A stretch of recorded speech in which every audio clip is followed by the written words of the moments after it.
여러분, 오늘 들려드릴 이야기는 정말 믿기 어려운 실화입니다. 한국 전쟁 이후 최고의 저격수로 불렸던 한 남자가 베트남 전쟁터에서 벌인 기적 같은 생존기죠. 시체 더미 속에서 숨을 죽이며 5발의 총알로 5명의 적을 제거한 그 순간. 과연 그는 어떻게 살아 돌아올 수 있었을까요? 1940년 경상북도 깊은 산골 마을에서 태어난 박태식은 어릴 때부터 남다른 집중력을 보였습니다. 다른 아이들이 뛰어노는 동안 태식은 혼자 조용히 산속을 돌아다니며 자연을 관찰하는 걸 좋아했어요. 아버지가 만들어준 새총 하나로 참새의 눈을 정확히 맞히는 아이였죠. 마을 사람들은 그런 태식을 보며 저 아이는 타고났다고 말했습니다. 특히 태식의 아버지는 일제강점기 때 산에서 산짐승들을 잡아 생계를 이어가던 사냥꾼이었어요. 그 피가 고스란히 태식에게도 흘렀던 겁니다. 태식아, 활을 쏠 때는 마음을 비우고 숨을 고르는 게 중요하다. 아버지의 가르침을 받으며 자란 태식은 점점 더 정확한 사격 실력을 갖게 됐습니다. 마을에서 열리는 활쏘기 대회에서는 항상 1등을 차지했어요. 19살이 되던 해 태식은 육군에 입대했습니다. 가난한 집안 사정상 빨리 돈을 벌어야 했거든요. 신병훈련소에서 실시한 첫 사격 훈련에서 일어난 일은 지금도 전설처럼 전해집니다. 200m 표적에 10발을 쏘는 평가였는데 태식은 모든 총알을 관역의 정중앙, 그것도 10원짜리 동전만한 구멍에 박아 넣었습니다. 이런 괴물이 어디서 나타났나? 교관들도 깜짝 놀랐어요. 30년 넘게 신병 교육을 담당한 베테랑 교관도 이런 실력자는 처음 봅니다. 라며 감탄했습니다. 훈련병들 사이에서는 산천의 눈이라는 별명이 붙었죠. 태식의 사격 실력은 곧 상부에 보고됐고 특수부대 지원 권유를 받게 됩니다. 하지만 태식은 조용히 고개를 저었어요. 저는 그냥 평범하게 군생활을 마치고 싶습니다. 겸손한 성격이었거든요. 남들보다 뛰어난 실력을 갖고 있으면서도 절대 자랑하지 않는 성격이었습니다. 그러던 중 1967년 베트남 파병 모집 공고가 나왔습니다. 당시 대한민국은 경제적으로 어려운 상황이었고 많은 젊은이들이 해외 파병을 통해 돈을 벌고자 했어요. 태식도 마찬가지였습니다. 고향의 가난한 집안을 도우려는 마음이 컸죠. 어머니, 베트남에 다녀오면 집도 새로 지을 수 있을 거예요. 태식의 말에 어머니는 눈물을 흘렸습니다. 아들이 위험한 곳으로 떠나는 게 걱정됐지만 현실적으로 선택의 여지가 없었어요. 맹호부대 선발 시험에서 태식의 실력은 다시 한번 빛을 발했습니다. 500m 거리의 동전 크기 표적을 연속으로 명중시키는 모습을 보고 부대장은 즉석에서 특임 저격병으로 임명했어요. 자네 같은 인재를 놓칠 순 없다. 선발 시험이 끝난 후 태식은 고강도 저격 훈련을 받았습니다. 바람의 방향과 속도를 읽는 법, 습도와 온도가 총알의 궤도에 미치는 영향, 다양한 거리에서의 조준법 등을 익혔어요. 태식은 이미 뛰어난 실력을 갖고 있었지만 전문 교육을 받으며 더욱 완벽한 저격수로 거듭났습니다. 베트남으로 떠나기 전날 밤 태식은 어머니께 편지를 썼습니다. 어머니, 아들이 꼭 살아서 돌아오겠습니다. 우리 가족을 부유하게 만들어 드릴게요. 그때만 해도 전쟁이 얼마나 참혹한지 몰랐던 거죠.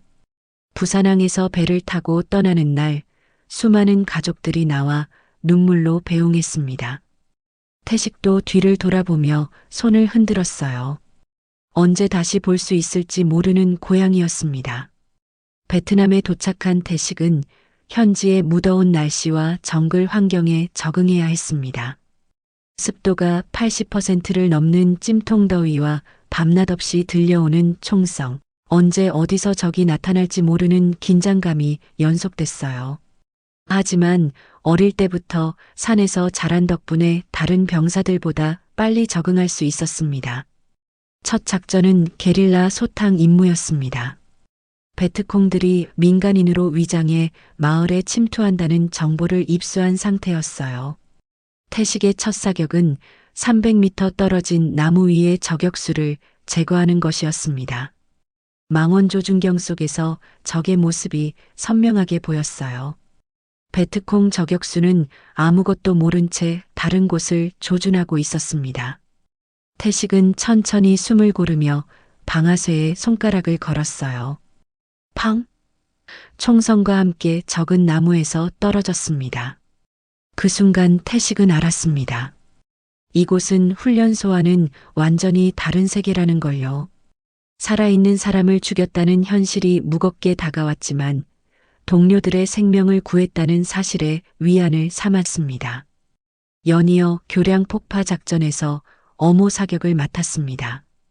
공병들이 다리에 폭탄을 설치하는 동안 태식은 언덕 위에서 주변을 감시했어요. 갑자기 숲속에서 베트콩들이 나타났습니다. 그들은 공병들을 저지하려 했지만 태식의 정확한 사격 덕분에 작전은 성공했어요. 고스트가 또 해냈다. 부대원들 사이에서 태식의 별명은 고스트가 됐습니다. 적들도 모르게 나타나서 정확히 제거한 뒤 사라지는 모습 때문이었죠. 태식은 이 별명을 별로 좋아하지 않았지만 동료들의 애정 어린 호칭이라는 걸 알고 있었어요. 야간 정찰 작전에서도 태식의 실력은 빛났습니다. 어둠 속에서도 적의 위치를 정확히 파악하고 야간 투시경을 이용해 원거리 사격을 성공시켰어요.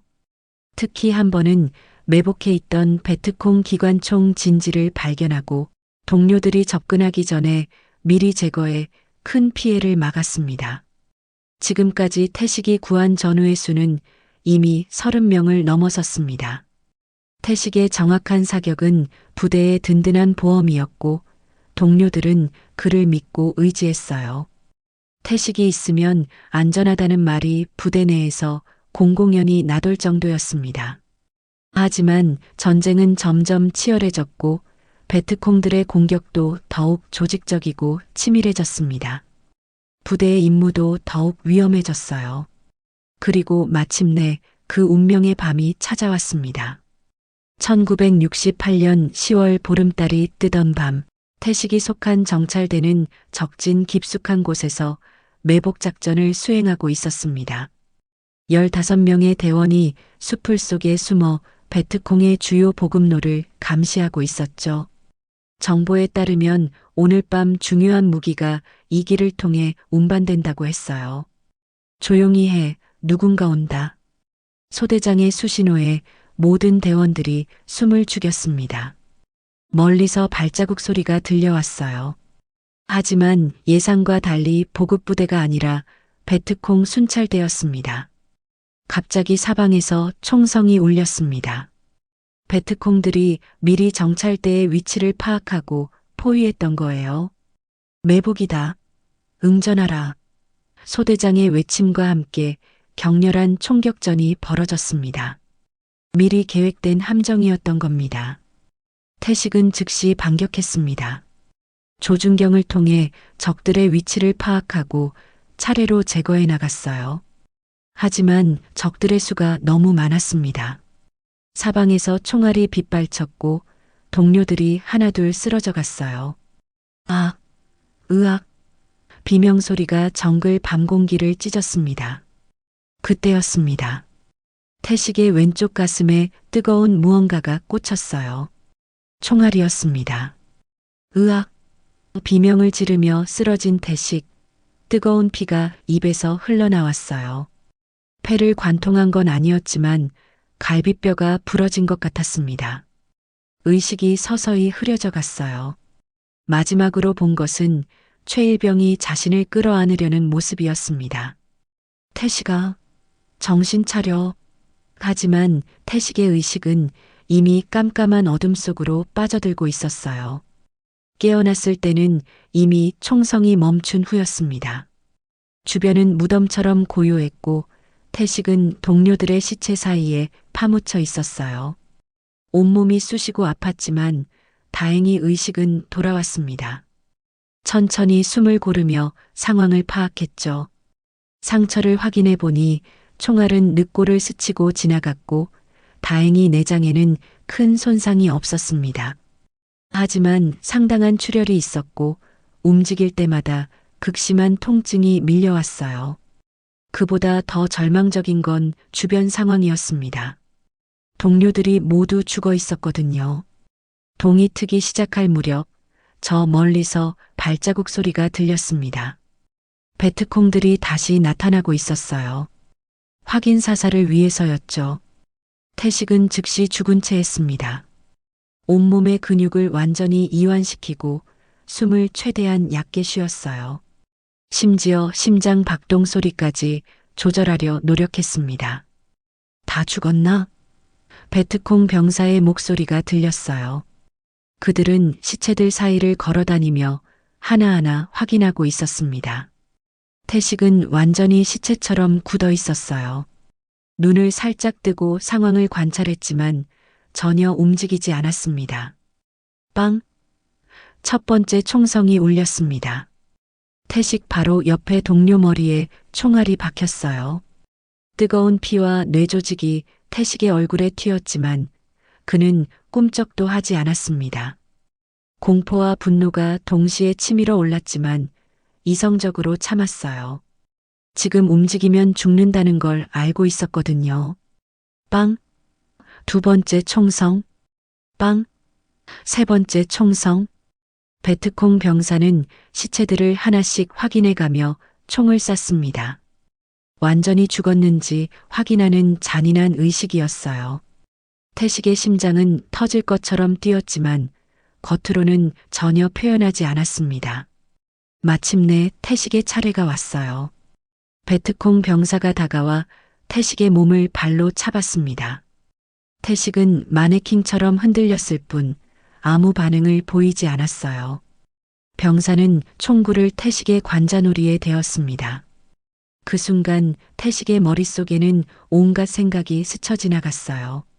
고향의 어머니, 약속했던 새집, 살아서 돌아가겠다던 맹세. 이제 정말 끝이구나. 태식은 마지막 기도를 올렸습니다. 빵! 총성이 울렸지만 놀랍게도 태식은 살아있었습니다. 총알은 태식의 귀 바로 옆을 스쳐 지나갔을 뿐이었어요. 베트콩 병사는 태식이 이미 죽었다고 판단했던 겁니다. 얼굴과 머리에서 흘러나온 동료의 피 때문에 태식도 이미 죽은 것처럼 보였거든요.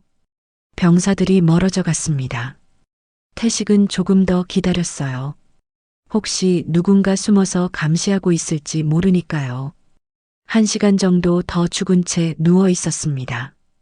해가 중천에 뜰 무렵 또 다른 발자국 소리가 들렸습니다. 이번에는 좀 달랐어요. 목소리를 듣자니 베트콩 간부들 같았습니다. 태식은 다시 긴장했어요. 베트콩 장교 5명이 나타났습니다. 그들은 작전 지도를 펼치고 무언가를 논의하고 있었어요. 다음 작전은 여기서 진행한다. 한국군들의 패턴을 분석해보니 그들의 대화를 들으니 중요한 작전 회의 같았습니다. 태식은 기회를 엿봤어요.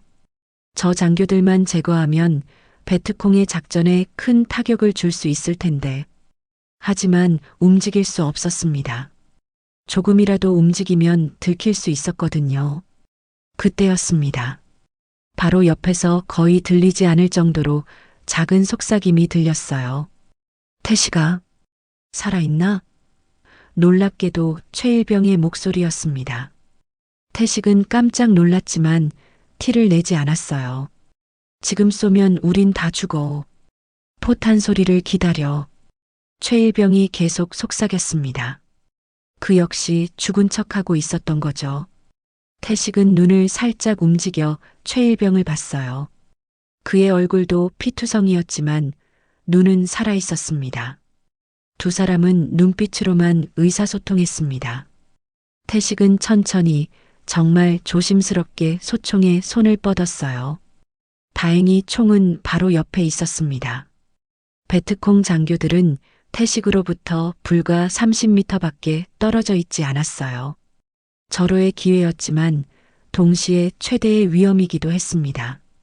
장교들은 여전히 지도를 보며 열띤 토론을 벌이고 있었어요. 여기서 매복하면, 아니다.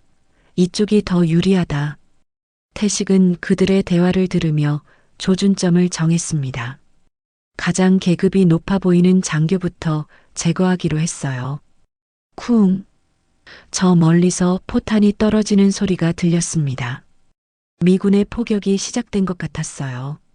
바로 그 순간이었습니다. 태식은 번개같이 소총을 들어 첫 번째 장교의 이마를 조준했습니다.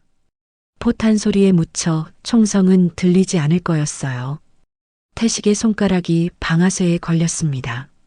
숨을 깊이 들이마시고 천천히 내쉬며 그 순간 시간이 멈춘 것 같았어요. 팡! 첫 번째 총성. 베트콩 장교의 이마에 정확히 총알이 박혔습니다. 그는 뒤로 휙 넘어지며 즉사했어요. 나머지 4명은 아직 무슨 일이 일어났는지 깨닫지 못했습니다. 포탄 소리가 너무 컸고 총성이 그 소음에 완전히 묻혔거든요. 태식은 즉시 다음 목표로 조준을 옮겼습니다. 팡! 두 번째 총성. 지도를 들고 있던 장교의 머리가 뒤로 젖혀졌어요. 이제 나머지 3명이 뭔가 이상하다는 걸 눈치챘습니다. 뭔가, 하지만 그들이 상황을 파악하기도 전에 태식의 3번째 총성이 울렸습니다. 팡! 셋째 장교도 쓰러졌어요. 이제 2명만 남았습니다. 그들은 동료들이 쓰러지는 걸 보고 당황했지만 저격수의 위치를 파악하지 못했어요. 사방을 둘러보며 총을 꺼내 들었지만 이미 늦었습니다. 팡! 팡! 연속으로 2발을 더 쐈습니다. 4번째와 5번째 장교도 한순간에 쓰러졌어요. 5명의 베트콩 장교가 모두 30초도 안 되는 시간에 제거된 겁니다. 태식의 사격 실력이 극한으로 발휘된 순간이었어요. 태식은 총을 든 채 숨을 죽이고 기다렸습니다. 혹시 다른 베트콩들이 나타날지 모르니까요. 하지만 10분이 지나도 20분이 지나도 아무도 나타나지 않았어요. 장교들만 이곳에 왔던 것 같았습니다. 태식아. 최일병이 조심스럽게 일어났습니다. 태식도 천천히 몸을 일으켰어요. 온몸이 아팠지만 살아있다는 것만으로도 기적이었습니다. 2 사람은 서로를 부둥켜 안고 울었어요. 우리가 정말 살아있구나. 최일병이 울먹였습니다. 태식도 눈물이 났어요. 죽은 동료들을 생각하니 복잡한 감정이 들었습니다. 하지만 지금은 이곳을 벗어나는 게 우선이었어요. 2 사람은 죽은 동료들의 인식표를 모았습니다. 유가족들에게 전해줘야 했거든요. 그리고 베트콩 장교들의 지도와 문서들도 가져갔어요. 중요한 정보가 담겨 있을 것 같았습니다. 조심스럽게 정글을 빠져나오는데 이틀이 걸렸습니다. 도중에 베트콩 순찰대와 마주칠 뻔했지만 다행히 발각되지 않았어요. 이틀 후 마침내 구조대가 도착했습니다. 태식과 최일병을 발견한 구조대원들은 믿을 수 없다는 표정을 지었어요. 어떻게 살아있을 수가. 부대로 돌아간 2 사람은 즉시 의무실로 이송됐습니다. 특히 태식은 총상 때문에 일주일간 입원해야 했어요. 하지만 생명에는 지장이 없었습니다. 작전 보고서에는 적 지휘관 5명 사살, 아군 2명 생환이라고 기록됐어요. 생환 후 1달이 지나 태식은 1급 무공 훈장을 받았습니다. 사단장이 직접 훈장을 달아주며 말했어요. 자네의 용기와 희생 정신은 모든 장병의 귀감이 된다. 하지만 태식은 시상식에 나서길 거부했습니다. 저는 영웅이 아닙니다. 그냥 운이 좋아서 살아남은 것뿐이에요. 태식의 겸손한 모습에 모든 사람들이 감동했습니다. 기자들이 인터뷰를 요청해도 거절했고 부대 내 행사에도 참석하지 않았어요. 동료들은 태식을 이해했습니다. 전쟁의 상처는 쉽게 아물지 않는다는 걸 알고 있었거든요. 태식은 남은 복무 기간 동안 최전방 배치를 자원했고 계속해서 저격 임무를 수행했습니다. 하지만 예전처럼 말이 많지는 않았어요. 베트남에서 돌아온 태식은 제대와 함께 고향으로 돌아갔습니다. 전쟁의 기억을 가슴 깊이 묻고 평범한 삶을 살기로 다짐했어요. 이제 더 이상 누구도 죽이고 싶지 않다는 게 태식의 마음이었습니다. 고향에서 태식은 소개받은 여성과 결혼했습니다. 아내는 태식의 과거를 알고 있었지만 그에 대해 묻지 않았어요. 대신 따뜻한 사랑으로 태식의 마음의 상처를 어루만져줬습니다. 아이가 태어나고 평범하지만 행복한 가정을 꾸렸어요. 태식은 농사를 지으며 조용히 살았습니다. 가끔 악몽에 시달렸지만 가족의 사랑 덕분에 점차 일상을 되찾아갔어요. 전쟁에 대한 이야기는 절대 하지 않았습니다. 아내도 아이도 태식이 어떤 일을 겪었는지 자세히 알지 못했어요. 년월이 흘러 태식은 70대 중반의 할아버지가 됐습니다. 하나뿐인 아들이 도시에서 직장을 다니며 손자를 키우고 있었는데 방학 때마다 손자가 할아버지 집에 놀러 왔어요. 태식은 손자와 함께하는 시간을 무엇보다 소중히 여겼습니다. 어느 여름날 중학생인 손자가 학교 과제를 가지고 왔습니다. 할아버지, 숙제 좀 도와주세요. 가장 존경하는 사람 인터뷰하기인데요. 손자의 말에 태식은 잠시 당황했어요. 다른 사람을 인터뷰하는 게 어떨까? 할아버지는 별로 재미없는 사람이야. 태식이 말했지만 손자는 고개를 저었습니다. 아니에요. 할아버지가 최고예요. 할아버지처럼 멋진 분은 없어요. 손자의 순수한 눈빛을 보며 태식은 마음이 흔들렸습니다. 그동안 가족에게도 말하지 않았던 과거. 하지만 손자만큼은 알 권리가 있는 것 같았어요. 그럼 잠깐만 기다려봐. 태식은 방으로 들어가 오래된 나무 상자를 꺼내왔습니다. 먼지가 두껍게 쌓인 상자를 열자 반짝이는 훈장이 나타났어요. 와, 이게 뭐예요? 손자의 눈이 반짝반짝 빛났습니다. 태식은 훈장을 손에 들고 오랫동안 바라봤어요. 50년 만에 다시 보는 훈장이었습니다. 할아버지가 젊었을 때 받은 거야. 군대에서. 태식의 목소리가 잠시 떨렸어요. 그리고는 천천히 이야기를 시작했습니다. 물론 너무 무거운 내용은 빼고 손자가 이해할 수 있는 선에서요. 할아버지는 정말 영웅이에요. 손자가 눈을 반짝이며 말했습니다. 하지만 태식은 고개를 저었어요. 영웅은 아니야. 그냥 5번 숨을 참았을 뿐이지. 5번 숨을 참았다고요? 손자가 고개를 갸웃했습니다. 태식은 미소를 지으며 손자의 머리를 쓰다듬었어요. 그래, 5번만 숨을 참으면 됐어. 다만 그 숨이 할아버지 인생 전체를 바꿨단다. 태식의 목소리는 따뜻했지만 어딘지 쓸쓸함이 묻어 있었어요. 창밖으로 석양이 지고 있었습니다. 붉은 노을이 방 안을 물들였고 할아버지와 손자의 그림자가 길게 늘어졌어요. 태식은 이제야 깨달았습니다. 진정한 승리가 무엇인지를요. 전쟁에서 살아남는 것도 중요했지만 더 중요한 건 그 이후의 삶이었어요. 사랑하는 가족과 함께 평범한 하루하루를 보내는 것, 손자의 웃음소리를 들으며 평화를 만끽하는 것. 그것이야말로 진짜 승리였습니다. 할아버지, 저도 할아버지처럼 용감한 사람이 될 수 있을까요? 손자가 물었습니다. 태식은 손자를 꼭 안아주며 말했어요. 용기라는 건 꼭 전쟁에서만 필요한 게 아니야. 어려운 사람을 도와주고 약한 사람을 보호하고 가족을 사랑하는 것. 그것도 모두 용기란다.